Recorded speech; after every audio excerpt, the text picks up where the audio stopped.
Hello everyone, welcome back to another video. I wanted to show you guys today a really simple way of doing your grips at home with very, very little tools. To give you an idea, I only really have one tool, and that is going to be my Stanley knife, but I'll run through those in a moment. But if your grips are starting to look quite tired like this one, the grip is now completely worn away, needed replacing a little while ago, then make sure to check this out, watch this, because it'll be super easy and I'll have it done in just a few minutes. So all you need then, I personally like to use a measuring jug, some white spirit, a Stanley knife, just an old towel, and then some double-sided grip tape. And obviously lastly, the grip that you want putting on. And that's it, that's all you need. So let's get going, let's take this grip off, tape it, and then we are gonna slide this grip on, and I'm gonna show you how. So cutting the grips then, so this is graphite, this shaft, so I've got to be really careful not to push too hard, because if I start pushing too hard, this knife will cut in through the graphite. So all I'm going to do first off, with the club head facing down, holding the club away from me, just got it supported under my arm, I'm going to run the Stanley now just gently down the grip, just making a nice groove, like so. You can see I've just made a nice straight line. All I'm going to do now is the same thing again, trying to follow that groove the best I can. And I'm going to do one more nice gentle cut. With steel you can be a little bit more aggressive, as I say. With graphite I am being super careful. You can see now, grip originally down like so. I've just managed to start peeling it, and all I'm going to do now is pull the grip off from the bottom, sliding it up like so. And one of the things you'll notice, I haven't gone into the graphite at all. So looking around there's no markings at all in the graphite. So now that grip's off, all I'm going to do is I'm going to cut the end to get this old tape out. Obviously be careful doing this.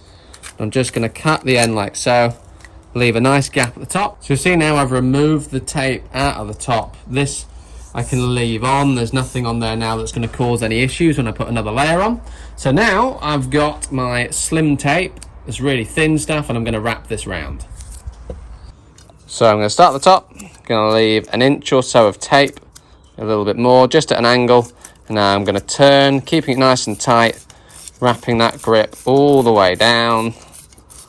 Keep going all the way down. You'll see a marking where the old grip was. I'm going to sit that on there like so, and that is my layer of tape done. Okay, so the tape is now on. The double-sided tape layer, the protective layer, is still on. I'm going to leave that on until I'm ready to slide the grip on. What I've done is I've just poured some white spirit into the measuring jug. It just makes it super easy when I've got my finger over the hole on the end of the grip, because you don't want it all spilling out.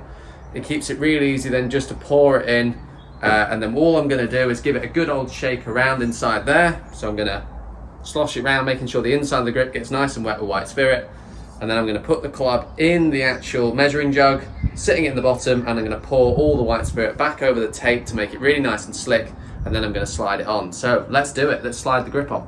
Okay, so I'm going to try and do this the best I can with you guys being able to see. So all I'm going to do is I'm just going to peel the white layer of tape off. Let's just get that off. Perfect. So we can just dump that on the floor for a minute. All I'm going to do then is just wrap the end, pinch it, put it into the top of the grip like so, so that's all nice and sealed. So it's now time, I've got a towel on the floor, that is to rest the club head in.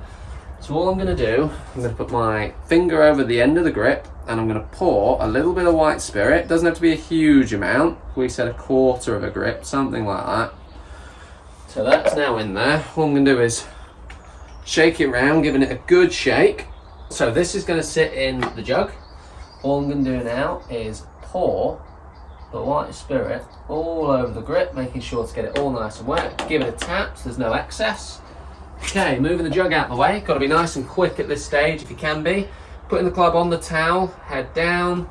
All I'm going to do now is holding the end. I'm going to slip it over the top and simply slide the grip on and down, making sure it's a good length, and then checking it straight. Any small adjustments you can make, just giving it a tiny twist if you need to. And then perfect, that's it, that's the first grip on, and then you can just do the rest of your set. If you're struggling to get it all the way on, I can tell that's on pretty well because it's cracked the label off. If you are struggling, just give it a gentle nudge at the end, check that it's on, give it a wobble. If there's no movement, it's good, making sure it's all nice and straight. If you're happy, grab the towel, give it a rub, get rid of any excess white spirit, and that's it, job done. Okay then guys, so that is the easiest way to change a grip. So you're going from a tatty old grip to a brand new grip in what must take, you know, I could probably slip one of those on realistically with cutting involved 2-3 minutes. So it's a really nice straightforward process. So nothing better than doing your own grips and you knowing that they're straight and they're the right length and all those sorts of things. So I hope you found that video really useful. If you did, please make sure to hit that like and subscribe button. It helps really support the channel. Thanks so much for watching and I'll see you all very soon.